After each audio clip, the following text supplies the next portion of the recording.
Hi, I'm Anne.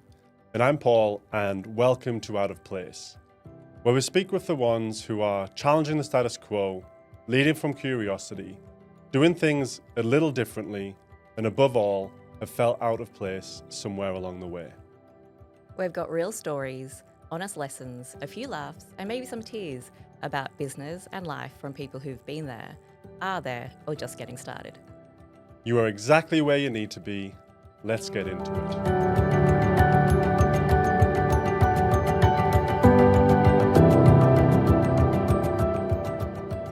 Continuing on from last episode, today's episode is about The accident, the lessons, and the importance of family. we spent some time in hospital. So basically woke up in a hospital bed, not having any idea where we were. Thankfully for us, my family were able to come out to us. So my brother took kind of the first shift coming out, just dropping everything, come over to make sure that we were okay and to check in on us. And thank goodness he was there because between the two of us, the operations that we had to go through, the medication that we were on, I was so drowsy. Like it was just like walking around or attempting to walk around hunched over in all that pain. And it just felt like I was just not even here because the medication just completely took me out of it. Yeah, we were both kind of clouded in this zombie state, moving around and trying to piece together what happened and what needs to happen next. Our villa wasn't going to be suitable for me, especially someone who I've never had an injury. I've never broken anything before, and this is the first time. So this is all so brand new to me. So I didn't quite understand, what it would take to use crutches or to be able to mobilize on an injured leg. There's a whole learning process as part of it, not just the trauma, not just understanding what happened, but how do you move through it and process it? Thankfully, my brother came out and helped us with all sorts of things. Like he even ran off and got me dresses because I couldn't put trousers on for the first, month really of the healing process. Yeah, because you were kind of in a position where obviously you couldn't bend your leg, so you had to figure out how to get around again. Yeah. And Thailand isn't the most wheelchair friendly place, and I remember that being a very challenging period for us in how we navigated with combining our mobility. We had to really learn the art of teamwork, and there were some really vulnerable moments there where we really had to let down all of our walls and just be there to support each other in the rawness of our emotions. Like for me anyway, I felt like that really threw me into our relationship and really discovering who we were, because we were, and I don't like using the word weakest, but we were at our weakest. We'd been broken, we'd had no idea what was going on, and we were really trying to find ourselves as people who'd been through this accident and how we combine that into a relationship. And I think that was something that really matured our connection, because just that vulnerability that we both exposed. So not only are we partners and we're going through this traumatic event together, you had to become my carer. And I had to be okay with accepting all of the vulnerability that came with it and just being, okay, this is fine. Paul is going to help me between the bed and the couch and the bathroom and do everything. I've never had an accident before. So my expectation was, okay, give me a timeline. Tell me how long this is going to be. And I'm going to do everything that I can to make sure I get through this and I get to that end point. It really is challenging, right? When the things that you're used to, and we'll talk about wellness in other episodes as well, and routines and rituals. But for me, going for a walk was the simplest way for me to escape and to get out of my head. And I couldn't do that. I couldn't move any further than the hotel room. I remember within days, I was like, okay, I'm going to try and attempt to go for a walk. I am covered in bandages. I'm that tourist where people are pointing at being like, he was in a moped accident. But I was covered in bandages. I was in a sling. I was hobbling. I find it quite funny you talk about the story because for those who don't know, Paul's an ex-pro basketballer, and that determination just kicked in. As soon as you were able to get up and get moving, you were like, right, okay, I'm ready. I'm going to get through this. And I think part of the realization for you is also you're not as young as you used to be. And so that recovery moment is not going to be as quick and expeditious as you would like it to be. My natural default after any kind of traumatic experience is, how do I get back up? I want to stand back up. I'm going to fight. I remember within days, I was like, okay, I'm going to try and attempt to go for a walk. I am covered in bandages. I was in a sling. I was hobbling. But at the same time, I was like, no, I'm getting back up. And I even went into the hotel gym at one point, and I stood on the treadmill, and I think I put it to like speed 2, and I started trying to walk on it. And instantly I was just starting to get dizzy and just completely out of it. And from my side, that vulnerability, that lack of independence was a huge realization for me. You don't always have to get back up right away. You don't always have to stand back up. You don't always need to fight. Sometimes the most beautiful and soft thing you can do is just to sink into what you're feeling, whether it's pain, whether it's all of the different type of emotions that do come after a traumatic experience. And it's really just learning to be with them and not fighting them. Yeah, this experience definitely forced us to stop and to understand that you can't force your way through trauma. You can't force your way through processing. You have to actually just sit with it and be with it.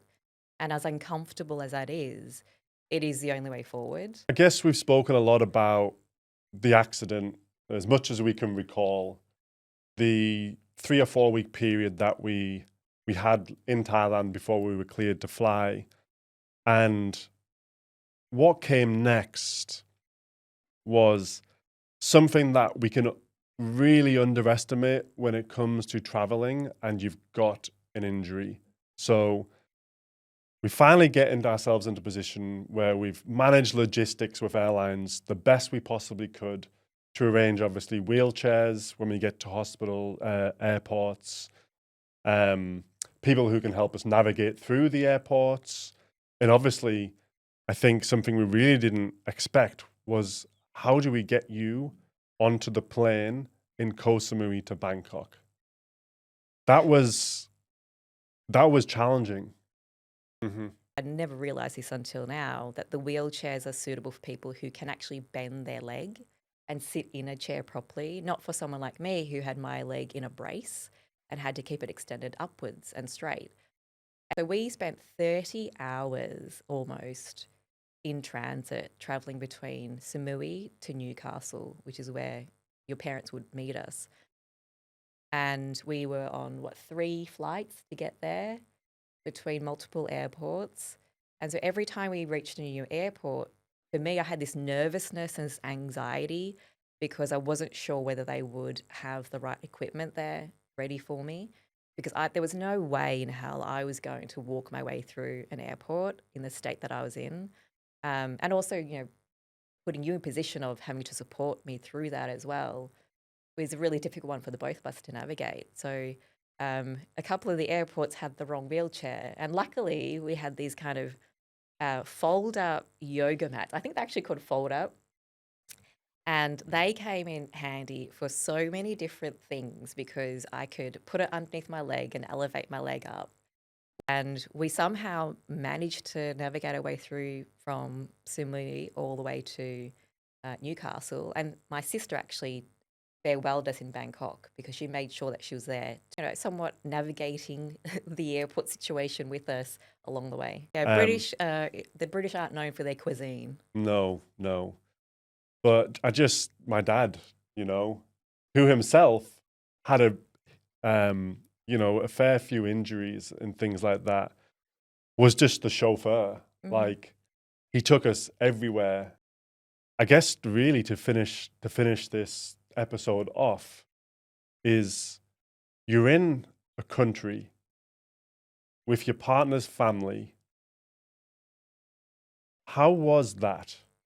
Firstly, I'll start with it was an amazing experience to spend with your family, to have a long period of just getting to know them, getting to see who they are, but also being in the home of where you grew up and seeing your experience with your parents and the dynamic that you had with them, but also your siblings was a beautiful moment to see. And I think oftentimes people don't have the opportunity to do that, to really see so maybe some of where the triggers come from and the wounds come from and be exposed to that. It's almost like you're the audience of a TV show and you watch your partner go through how he will interact with his and engage with his family and why certain things matter and why certain things trigger and why certain things will cause this reaction.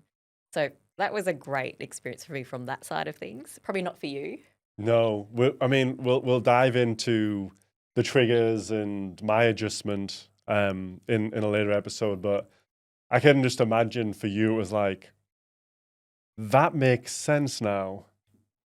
That behavior of Paul makes sense now. 100%.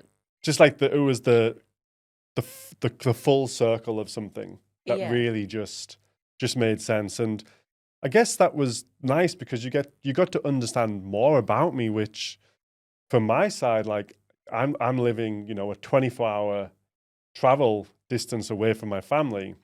So, a lot of the relationships I've been through, I haven't ever experienced my family life, and I've never had my family experiencing my relationship life. And that was a really beautiful part, and that is also something that I feel brought us together because we were in that vulnerable place. We were raw, we were emotional, we were frustrated, we were angry, we were grateful, we were thankful of we had it all, like everything. We had all of those emotions and thoughts, and we survived. The most important thing is we survived that accident because it really was one that was, if we talk about physically, where the accident ended was in my chest where all the damage was. And if that had been just 1 inch towards the center of my body, that would have been straight through my sternum, the object that eventually stopped us. Mm. Yeah.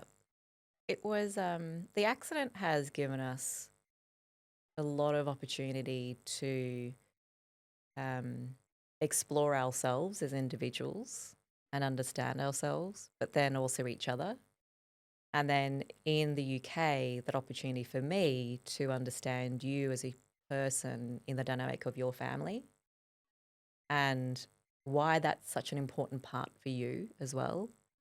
But then what we went through during that period of time was a lot of processing, was a lot of individually navigating our own trauma, but then also the combined trauma. And I think it's actually quite nice to go through something like this together because you get to understand how the other person will navigate what they go through. And it's a shared experience that we'll never have again, hopefully. It really forces a person to face themselves. And I think in a relationship dynamic, it is a moment that makes you or breaks you. Because we had some really hard periods back in the UK, individually and as a couple. And I remember when we were sharing with someone about starting this podcast, they were like, "Are you sure you're not trauma bonding?" Yeah, that was my friend. And I think for both of us, like we've been through a long journey in life so far. We've both been through loss. We've both been through grief. We've both been through trauma. That it was really nice at that point to be like, no, we know this isn't a trauma bond. We know exactly what it is. We know who we are. Yeah. Well, thanks for listening to Out of Place. If you found something in today's episode that resonated with you, well, thank you. But also, if you know someone who might need to hear it, then please share it. Or, of course, we're just starting out. Leaving us a review helps us more than you know. We're so grateful to be building this podcast here alongside you. To learn more and connect with us, head over to our Instagram handle. And you'll find us at Out of Plaece. Plaece spelt Plaece. Here's to finding your way, even when it feels a little out of place. We'll see you in the next episode.